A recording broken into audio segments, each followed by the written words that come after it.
Morning all, it's a hive of activity on here. I'm looking for a 34 ton digger, which I think's down the bottom there, and I'm not right sure whether it's a good idea to go driving across here. Like, we'll speak to the boss here, look, he'll tell us. They're going to track up for us. That's good, it just saves the embarrassment, doesn't it? All these houses looking at a Gordon's van just mired. And it won't even be an impressive stuck, will it? It'll just be a greasy top, wheel spinning type of a stuck. Not a bog to the axles, hellfire. We better get Thunderbirds 2 and come and lift us out. Anyway, it's Monday. Thanks for joining us again. I am doing this hopefully quick little job. And then a couple of forestry machines which are parked up in the customer's yard. Go and get those this afternoon, unless I've got a knock sensor, in which case I've got a loading shovel south of Manchester to go to. Right, I've cleaned it off, but it's this pipe here. You can see it's all wet. It's the highest up point, then it runs down here. Nice easy one onto the quick hitch valve block. That'll be supplying the pressure to the quick hitch valve, so I don't think it's loose. Right, here's the way back to work. I've got the pipe off. I've capped the ends, so he won't be able to change buckets, but he's got a decent pulp on there. He's just throwing stuff in front of the dozer, so he doesn't need to change buckets. I'll go and get a pipe made. I'll go and load the stuff onto the van for today. Come back in here, chuck a new pipe on it, and then get on with the rest of the day. Okay, we have got all the stuff on the van that we need for the rest of the day. Go and collect my pipe from Apex Fluid Power and go and pop it back on the big diggly dig. The 340's shrunk. Nah, I'm just joking. I was halfway there and the phone says, oh, the screen's gone black on the DX27, so I nipped back, got a new screen, we'll put it on this digger. The reason why this is such an important job to do is because to change work mode from dig to pecker, you need to press the button and you don't know which work mode you're in. I mean, you've only got 3 work modes to cycle through and then press the button and it works now. But anyway, we'll get this back cover off, he says. Turn the ignition off first. Back cover off, come on out. There we go, back cover's off. Then we unplug it. Good lord, this one's fighting us today. I want that come undone. I've got one plug out. This plug needs to come out though. Come on, plug. There we go. 3 screws. One here.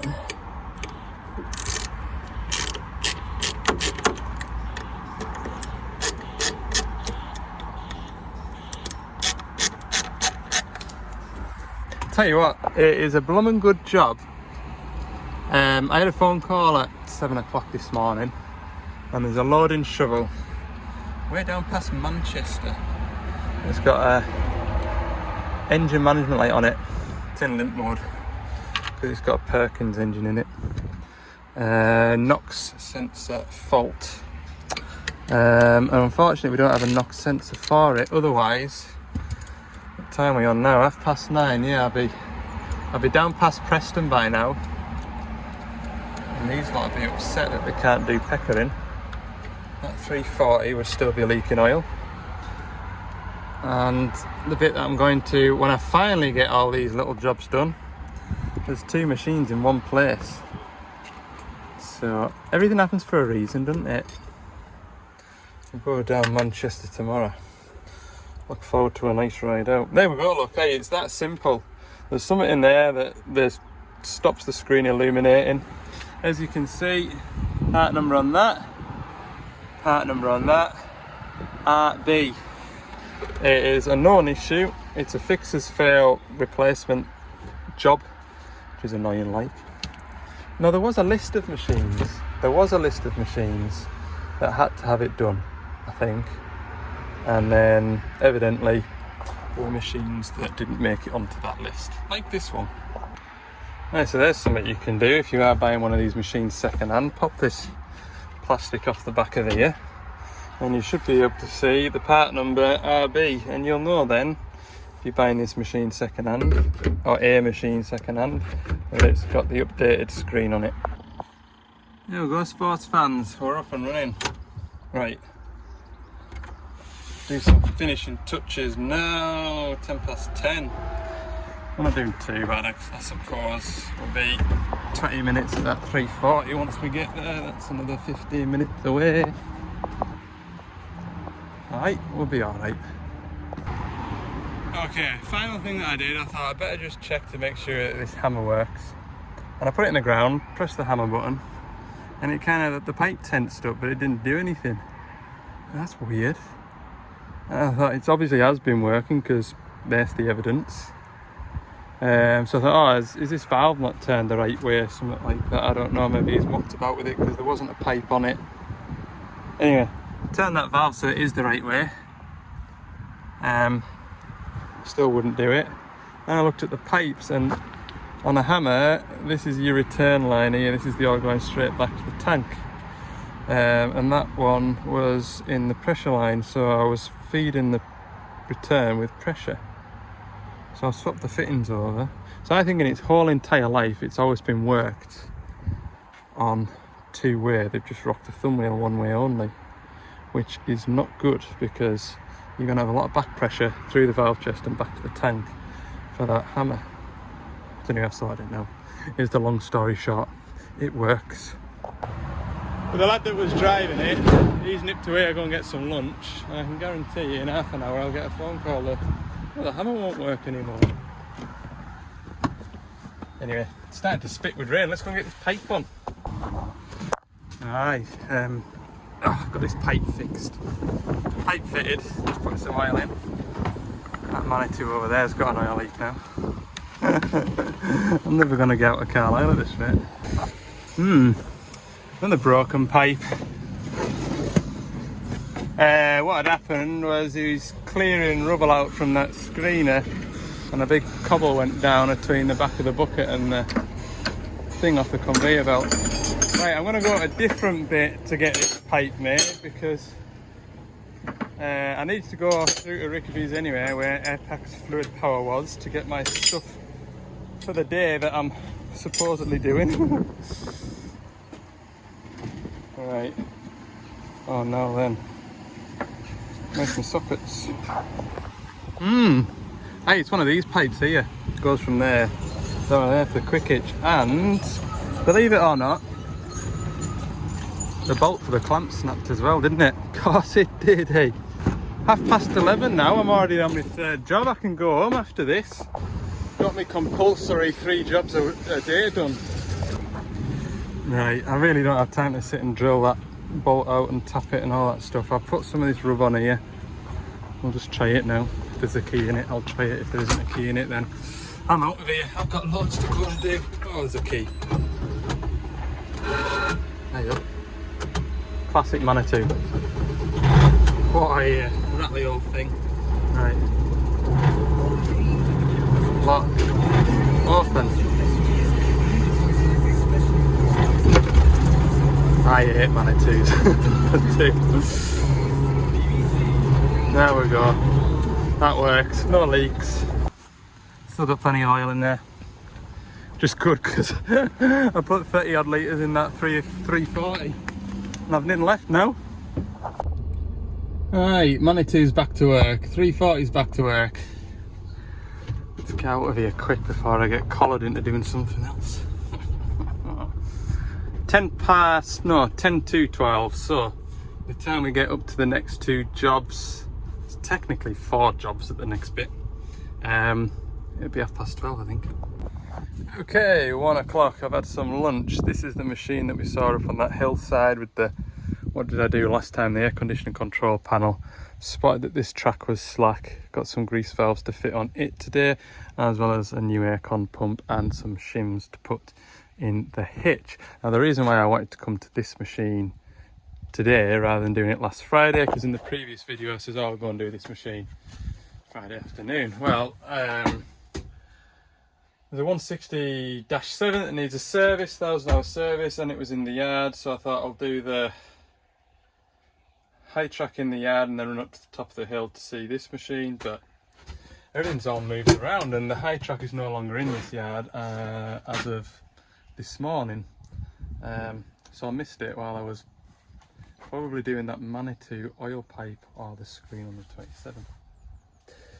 So we'll get what we can get done, or we'll get this machine done and see what sort of time of day it is and go from there.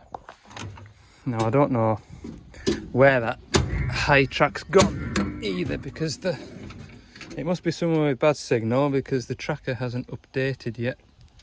It's still showing as being in the yard here, so that's not ideal. But anyway, these pumps, they're a bit awkward like, because they don't like to come out of where they live. Right, now I've got this belt off, you'll be able to hear this rattly noise that's developed.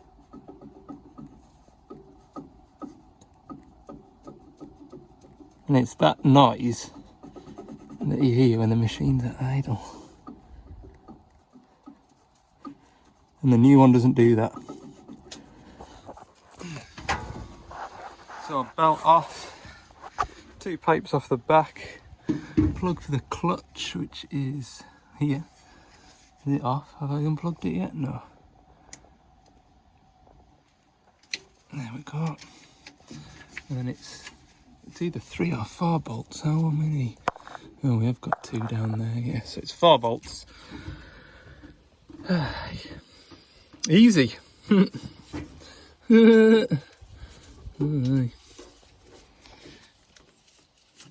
Right. I'm sure in the past I've taken that P-clip off there and brought it up this way. Right, I've got it. Tinker. It's feeling a bit tight as well, to be fair. Right, I'm gonna go and put this on the bench and I'll show you what the new one's like. Okay, here's the old one.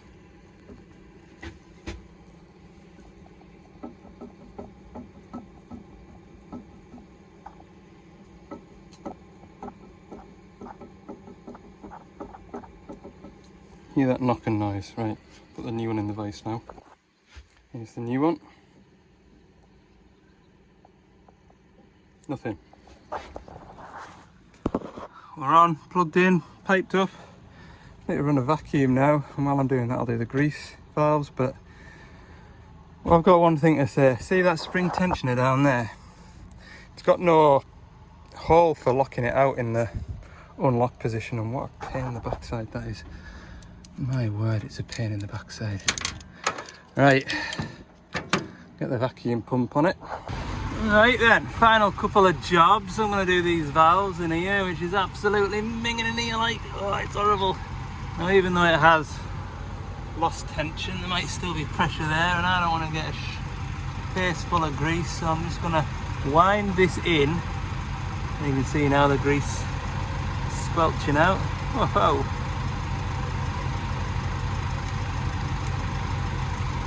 There we go.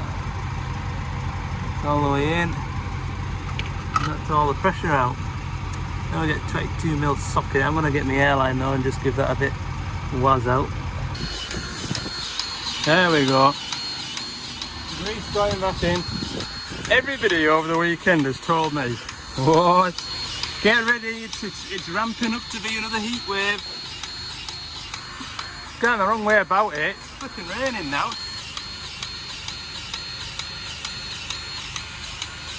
Any road. Right, we're done in there as well now. So we'll give it a squirt of gas. And then slip some shims into the bucket. And I'll decide whether or not to go and find this high track or not. Aircon gas is in and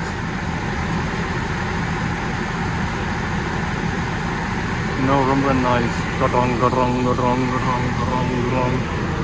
That's the noise it was doing. That's tight. That's tight. We need to undo that one.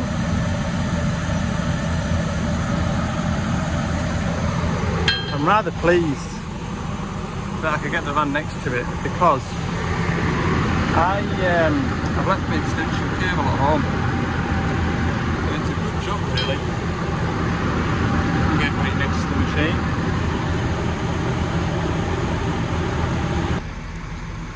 Okay, cab's nice and cold. Noise no longer present. I am currently winning. This little bit of plate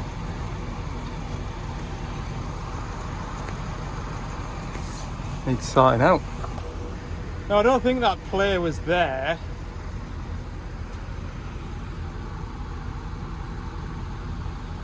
When I serviced it. Got a feeling this has had a different hitch put on it. But I'm not 100% sure either. Either way, it needs some shims and I've got them. Right, that's as good as that gets. Beautiful. Where does that want to be? Oh god, we're miles away. You'll not believe it. The blooming bolt has just snapped on us. Look, it was only holding on by that much. It is that long. My biggest bolt that I have got is this one. Believe it or not, that just isn't long enough. Grrr.